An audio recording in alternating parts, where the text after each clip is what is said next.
Hey, what's up, everybody? I want to just give you guys a little update on what's been happening with me. 'Cause I know I didn't stream the last shift. A lot of it was run in the middle of the night, and I've just been kind of quiet. And then there are times I just want to be able to maybe listen to occasional songs that I can't play during my streams. So I get a little itch for that or whatever. So I ended up choosing not to stream the trip from Tooele, Utah, out to here in over here to Sacramento. But anyway, latest been going on. Last night I ended up I was hanging out at we'll just call it a hidden spot, and not at a truck stop, but somewhere pretty close by that I know of where I can park. Spent the day there, and then while I'm there, I ended up finding out my reefer unit quit working on me, and ran into a big problem there. I had to try to run manual defrost on it a couple times to see if that would fix it, clear up the problem, and didn't help. I ended up having to do an emergency run to a repair shop overnight, and turned out the repair shop was literally right across the freeway from where I was at. Thank God it was that short. I still had a PC over there though, because I was not even 8 hours into my 10-hour break. And anyway, kind of little funny story there, I guess, with that place. I told the dispatcher, or actually the breakdown guy I was dealing with, hey, this place you're sending me to is literally right across the freeway from me. All I have to do is go straight down the main road that I'm next to or near, and go across to another road there in a very short distance, and I'm there. It's only like a 5-minute drive. He said, well, still let me know when you get there, because I can't send them until you're already there. I'm like, okay, I'm going to be there before he gets there, though. So anyway, I get over there, and I park along the curb in a spot where my truck would actually fit. I didn't actually park in front of their gate because I didn't know what was all going to happen when the person showed up, the on-call tech showed up. So I just kind of parked in front of a neighboring business's place, or near, basically. And I was pointing right out there at the customers, or at the repair shop's lot. And anyway, I remember I walked with my flashlight looking around because I saw what looked like the same company name across the street, but I was expecting it to be in the corner. And I get over there to the corner building, and sure enough, that's exactly where I'm looking for. So, like, okay, now I know when I see someone pull up to here, this is what I'm looking for.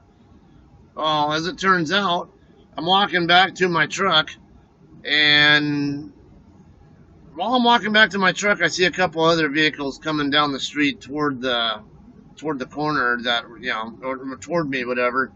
I'm facing them, they're facing me. One of them was like a straight van, and the other one was an SUV.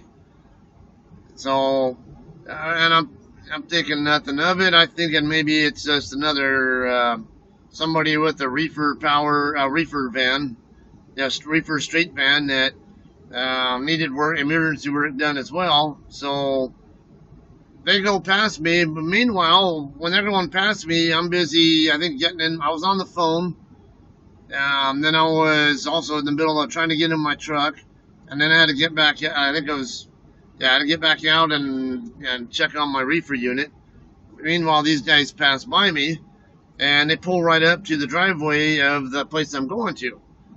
But they're hanging out there in front of the driveway, in front of the gate, for a long time, like a good 20 minutes.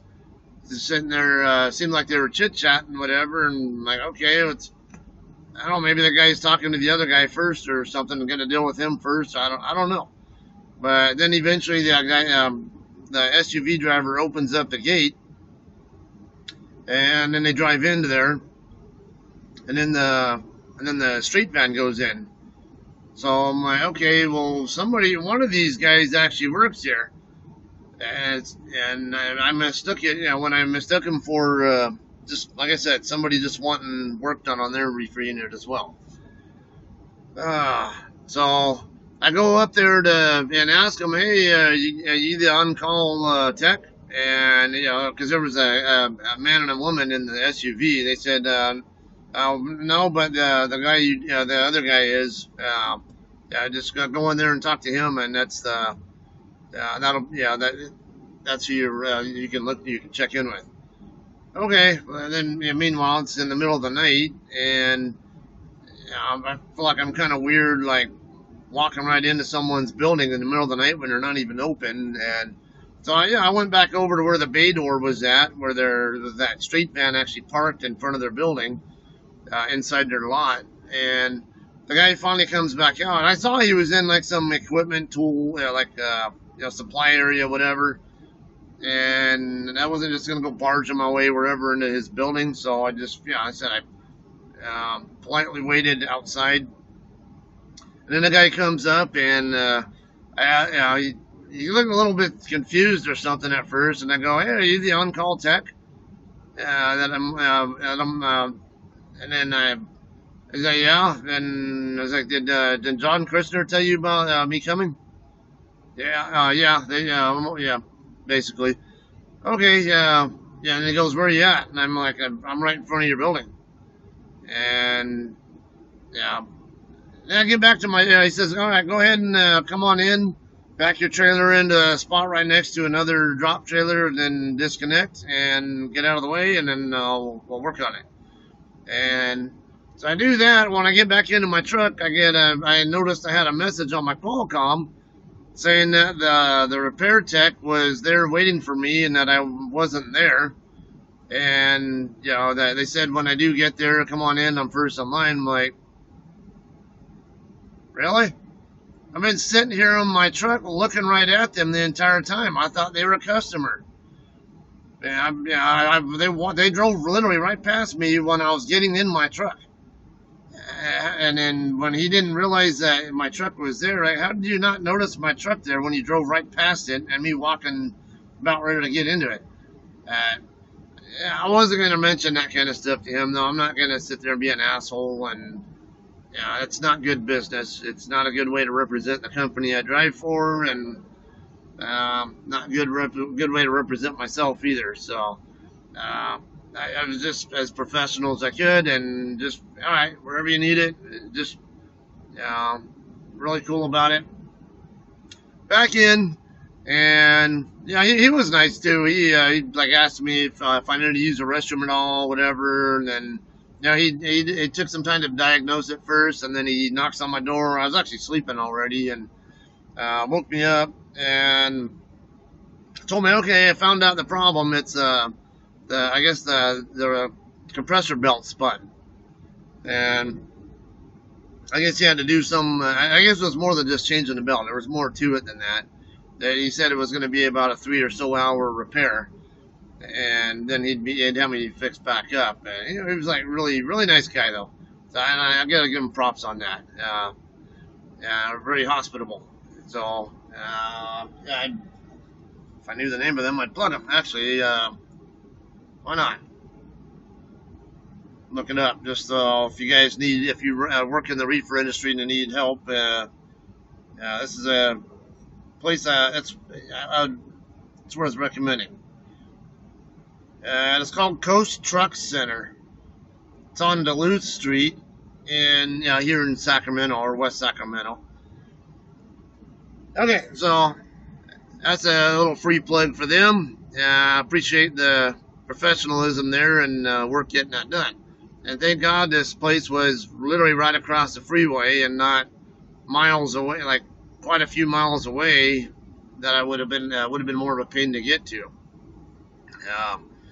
So I get the work done about 3 in the morning or so, something like that. End up heading back across the freeway back to the area where I was hanging out.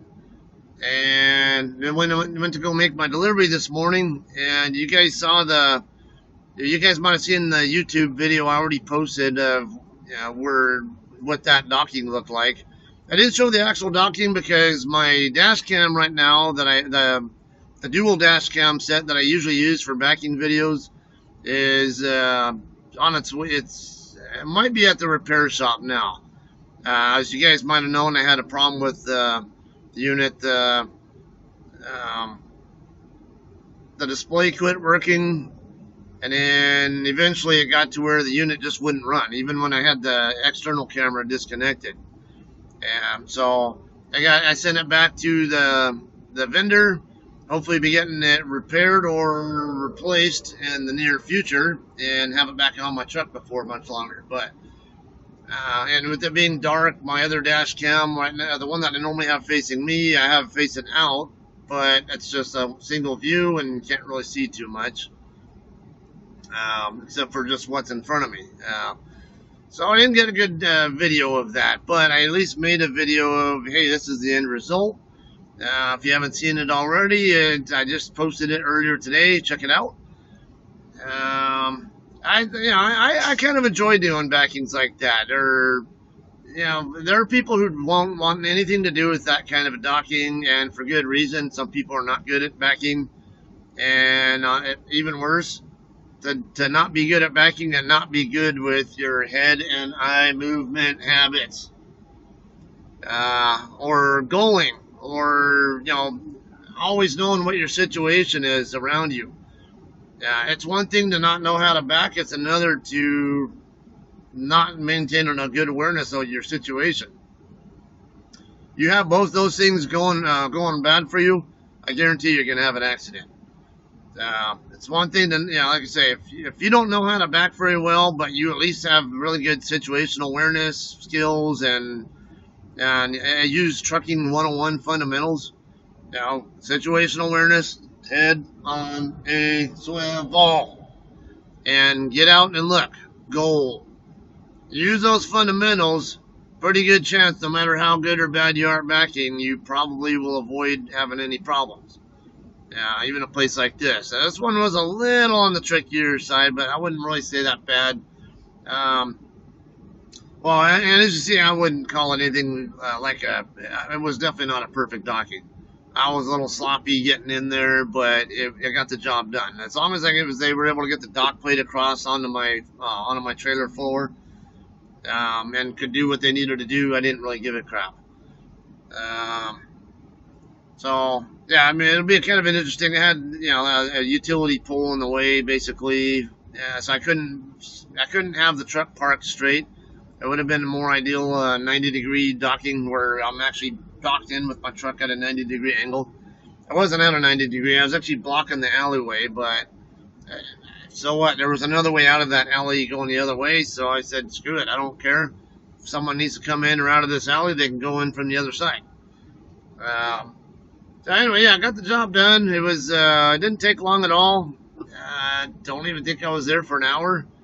But right around the time I was empty, I ended up losing my reload. I was supposed to be picking up a load sometime today. They didn't have a scheduled time. I didn't, all the way up until this morning. When I was actually in the dock door, I messaged my DM and asked them, hey, do they have an updated pickup appointment time for this load or something? Because I don't have one. Because on usually trucking companies, if you have a pickup or a delivery plan, but it doesn't have an actual scheduled appointment time, it'll usually just say 0000 as the time, or basically midnight. But that's just a placeholder saying that a time needs to be scheduled. Now, normally, if it actually is a scheduled time, like it really is supposed to be there at midnight, they'll usually put 23:59, like the first day. Like say, if it was tonight at midnight, I would put it would. And today is August 14. Or August 4. What am I saying, 14? Anyway, yeah, I would say August 4 at 23:59 or August 5 at 0001, more than likely. Yeah, you're good. Okay, yeah, I guess I should turn the CB down. I usually have it off when I'm here because of that kind of stuff, but...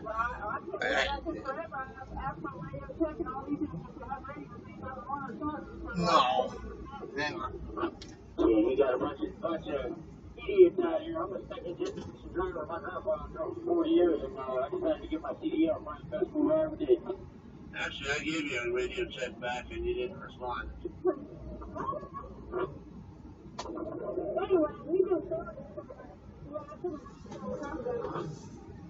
Alright.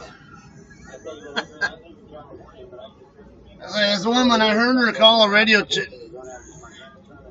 I heard this woman call a radio check earlier, and I responded, hey, yeah, it's good.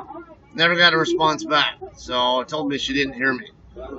Anyway, like I was saying, I was supposed to pick up sometime today in Hayward, over by the Bay Area, and that was supposed to be going to Florida as well. All right, and I was supposed to take that to the San Bernardino drop yard and drop it there, and then just kind of stay in the general area from there. But I said the shipper canceled it. Yeah, because or actually JCT canceled it because the shipper postponed the pickup. So I ended up getting another reload after I was already here at the 49er.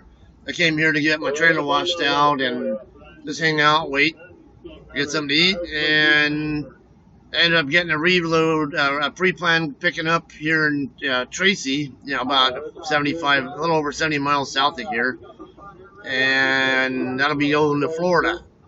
But I will be swapping that load out in New Mexico for a load that a team truck is bringing over from Alabama, and it's coming back to California. So it'll give me some miles. It'll be over 900 miles between empty and loaded to get out to there, and then I'll swap and then come back into Cali. That'd be another about 600 or so miles to get back into Cali, southern. So it'll be a good 1,500 plus miles that I'll still get in the next several days. And it really wasn't a bad thing that I didn't end up getting to pick up a load today, because I started my day with only 7:01 left on my 70-hour clock, and I wasn't going to be able to run a full shift. So now I can, because I only ran a very short amount of time today, which I really could have cheated and PC'd over there and not even burned any time, but I went ahead and did it totally legit. I drove on duty, did a pre-trip and post-trip, whatever, so I burned a little bit of time there. So I still got about 6.5. I don't know. Yeah, I think it was 6.5 or so hours. I think that's my 14-hour clock running down. Give me a bad reading. Anyway, yeah, I'll have those hours, and I think I get like 9 something back tonight, so I'll be able to run a good full shift tonight. I mean, tomorrow, because I don't pick up till tomorrow, and it's only 70 miles from here. So that's what's on tap for tomorrow. I probably will be streaming that live for you guys. If you guys want to watch, hang out, chit chat, whatever. Also, Cody. He is in Victorville picking up a load right now, which of course is where I live, and he's only not even 10 miles away from my house. My wife and I had to give him a hard time today, though, because alright, so Cody, I gotta give you a hard time, man, for fun. We call you my prodigal son, and so we gotta, give you shit. Anyway, so Cody ends up ending his day. He was actually able to make his last delivery a day early over in Santa Fe Springs yesterday, which allowed him to get up to Victorville by the end of his day. And then when he ended there, he was kind of in the mood for In-N-Out Burger. So what's he do? He PCs up to Barstow to park there and go to the In-N-Out Burger there off Linwood Road, and then PC's back to Victorville when it's time to go do his pickup. So we had to give him a hard time, because I told him, look, Dora was probably awake when you got there. You should have called her and let her know. And there's an In-N-Out a couple miles from our house, basically right by the corner of Bear Valley Road and Hesperia Road, which we spend a lot of time around. Not actually at In-N-Out, but we're in that area a lot. And even better, Main Street exit in Hesperia. One exit north of where the Pilot and Hesperia is at. There's a dirt lot over there behind Chevron or Shell, or both. Yeah, a couple of gas stations there off the east side of I-15. right there off of Mariposa Road. There's a dirt lot right there. You can park just north of those gas stations there, and right across the street is In-N-Out. Among other places, there's several spots there. You got IHOP, Del Taco, Burger King, some other places. Also got a Walmart store right over there, and a whole bunch of pizza. What's that? Piology, and then some other businesses all over there in the Walmart line. There's a whole bunch of stuff right there within walking distance, or at least not too far away. Great place to park a truck if you don't want to deal with truck stops. Actually, it's the same exact lot where there was news of a truck driver recently dying in this truck. He was in that same lot when they found him dead. I think he died from natural causes, though. Fortunately, I hate to say people die, but it's a fact of life. I'd rather someone die from natural cause than from some piece of shit criminal activity or something. So that's what I meant by that. All right, so yeah, we had to give him a hard time and right act over that. Oh, it was funny. So anyway, yeah, he's picking up in Victorville. He's on his way up to Washington, to the Tacoma area, and he'll actually be coming right up here through Sacramento. So, and he'll probably be coming up through here while I'm still here parked. So the plan is he plans to shut down here in town because he's got time to work with anyway. He's got plenty of time to do an extra 10-hour break before his delivery. So we're gonna probably meet up here later tonight when he gets here. Anyway, that's pretty much what's been going on with me recently. And so I'll be back online tomorrow. Probably be like I said, I'll probably live streaming again tomorrow for you guys. If those of you want to hang out and watch. And we'll see you guys then. All right. Thanks a lot.